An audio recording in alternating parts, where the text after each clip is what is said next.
ఇది రెండవది కూడా అవుతుందా సిరీస్? ఇది ఉందన్నారు, సెకండ్ పార్ట్ ఉందన్నారు. బట్ ఇది డెఫినెట్గా ఇది మంచి ఎపిసోడ్ అవుతుంది series. I think second part కూడా స్టార్ట్ అవ్వచ్చు. ఇంకా నాకు నమ్మకం ఉంది. అందులో అంటే కాస్ట్యూమ్ నాకు నచ్చింది అనుకో సార్. అందులో ఏమన్నా ఉంటే చూడండి.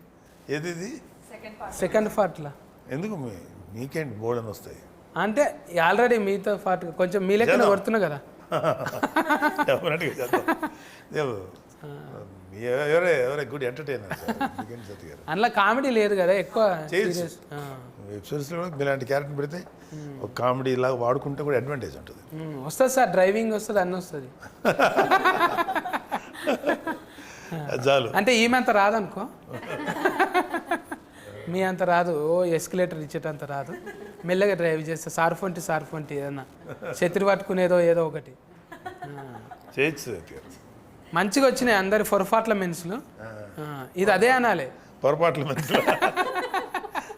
ఈయన మొత్తం బిత్తిరి శక్తి లాంగ్వేజ్ అని ఒకటి ఉంటుంది అనమాట సపరేట్గా తెలిగే, కానీ ఇంకోలా ఉంటుంది అది. మాకు కొంతకోసారి ఏ భాష ఏ మాట ఏంటదా, ఓకే పర్ఫార్మెన్స్ అన్నాడు, పెర్ఫార్మెన్స్ పోయి పొరపాటు అంటే మిస్టేక్. అది నేను అందుకే సార్ ఎక్కువ నేను స్లిమ్మింగ్ కావాలని ఇది చేస్తున్నా, స్లిమ్మింగే చేస్తున్నా. స్లిమ్మింగ్ అంటే స్లిమ్మింగ్ నీళ్ళల్లా చూసా స్లిమ్మింగ్ అంటాడు అసలు. నాకు ఇప్పుడు అర్థం కాదు స్లిమ్మింగ్ అంటే ఏంట్రా అంటే స్విమ్మింగ్.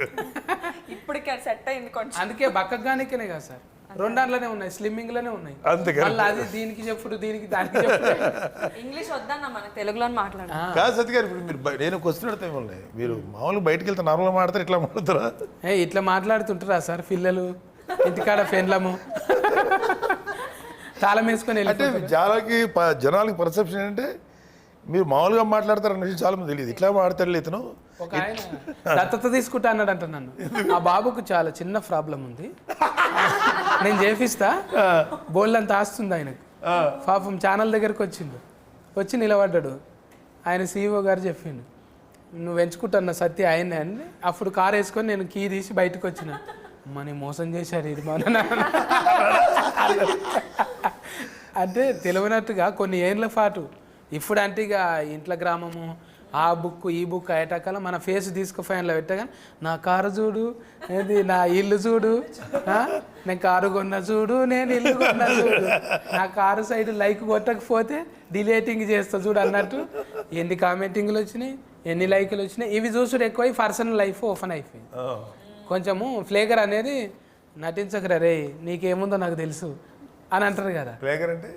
ఫ్లేగర్ అంటే ఫ్లేవరా? నేను అడుగుతా ఉంటాను అట్లాగా కదా. ఎక్కువ మీరు అంటే పర్సనల్ చూపెట్టడానికి ఇష్టం ఉండదు కదా సార్. మనం ఎట్లా బతుకుతున్నాం, ఏడుంటున్నాం అనేది ఎట్లాగంటారు, స్టేటస్ ఫరువు అంటున్నాం. ఇష్టం ఉండదు కదా సోషల్ మీడియాలో, దాంట్లో తక్కువ. ఎందుకు మన పర్సనల్ చెప్పి మంద కదా, ఎవరికి కావాలి అవసరం. అది కూడా ఫరువే కదా. పరువు మంచి పనులు కూడా ఉంటాయి, ఏదైనా తిట్లు కూడా ఉంటాయి, అన్నీ పెట్టుకోలేం కదా బయట. సో మనం మన పర్సనల్ లైఫ్ బయట పెట్టుకోకూడదు, అవసరం లేదు. కాకపోతే పరువు అనే మాట వాడిన కానీ నేను మనం ఒక క్యారెక్టర్ ఒకటి మెయింటైన్ చేయాలి, ఒక వ్యక్తిత్వం ఉండాలి. ఎంత పరువు అనే మాటే